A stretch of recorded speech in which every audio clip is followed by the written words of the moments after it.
Francis Kéré arrive ici à Libreville, amené par un opérateur économique. Et il se met à faire un discours quelque part, je ne sais pas où, sans appeler le président de l'Ordre des architectes, sans se signaler. Ce qui est une faute grave. Parce que venir travailler au Gabon, aucun architecte ne peut aller au Burkina Faso, travailler et ainsi de suite comme ça. C'est une insulte. Heureusement, j'ai saisi leur ambassade et l'Ordre des architectes du Burkina Faso. Je crois qu'on a fait des courriers, des copies au ministère des TP pour signaler cette chose, cette posture, ce comportement. Et entre-temps, j'ai été assisté au congrès de l'Union des architectes mondiales à Copenhague il y a 3 mois. Et j'ai eu peut-être par hasard, quand j'arrivais à l'hôtel à Copenhague, on était dans le même hôtel. Mais je lui ai fait cette remarque. Il s'est évidemment excusé. Mais je lui ai dit que c'était déjà trop tard. Et que dorénavant, si nous tous, nous voulons qu'on se respecte, il faut se respecter d'abord soi-même.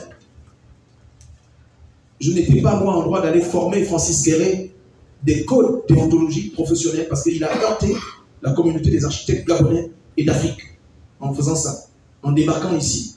Alors c'est parfois une faute, ou du moins beaucoup de personnes, des autorités vont souvent directement prendre un architecte, mais attention, ils ne peuvent pas venir travailler ici parce qu'il y a un cadre qui régit leur droit de venir travailler sur notre sol, parce que nous payons ces cotisations pour que tout le monde respecte les normes déontologiques internationales. L'UIA, qui a créé et qui veut que nous puissions nous retrouver comme ça de manière inclusive, et dicte donc des notions et des obligations à tous les pays. Je ne peux pas directement, moi, aller travailler aux États-Unis. Je ne peux pas, moi, Moreau, travailler directement en France, et pourtant je suis architecte DPRG. Je suis diplômé de France, mais je ne peux pas directement travailler en France si je ne suis pas inscrit en France. Ou voilà. Et vice-versa. Et il y a des pays avec lesquels le Gabon a des réciprocités, où il peut ne pas automatiquement exiger cela. Donc c'est toutes les normes que nous connaissons, et nous voulons nous sentir forts quand l'administration, monsieur le secrétaire général, si vous pouvez donc nous porter ce discours, qu'on aura le temps de se retrouver. Et nous avons donc voulu que plusieurs fois, et aujourd'hui ça s'est produit, que nous ayons cette rencontre inclusive, pour que nous puissions savoir le rôle de chacun, et de manière à ce que, évidemment, nous puissions impacter qualitativement dans nos procédures et dans notre pratique professionnelle nos populations sur la compréhension de l'architecture, de l'urbanisme, le rôle de l'ingénieur, ainsi de suite. Donc quand ils voient l'urbanisme, ils pensent que l'urbanisme c'est autre chose. Non, ce sont aussi les architectes qui gèrent ça. C'est ça la loi que vous avez vue ici. Et tous ces architectes, l'urbaniste, c'est l'ordre des architectes qui contrôle en fait toutes ces expertises et qui est souvent en fait le chef d'orchestre.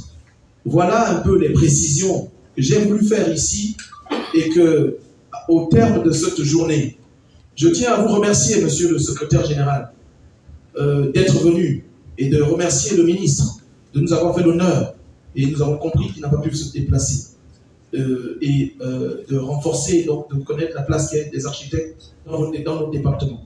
Je remercie le représentant du ministère de l'Habitat.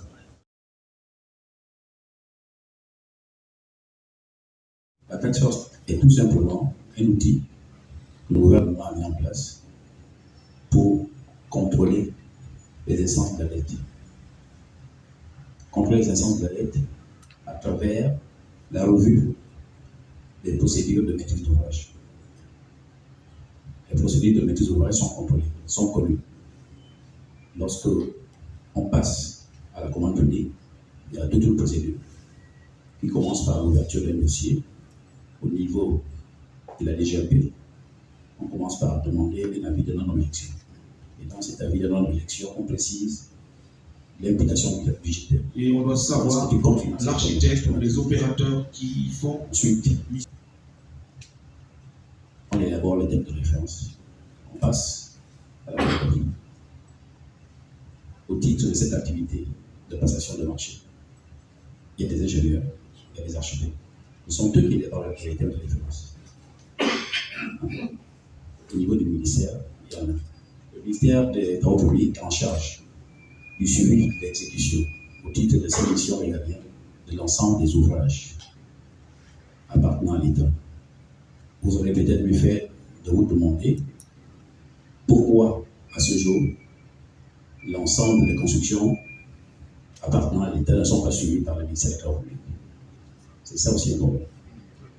Vous partirez à la DGDI, vous trouverez d'autres personnes en train de construire.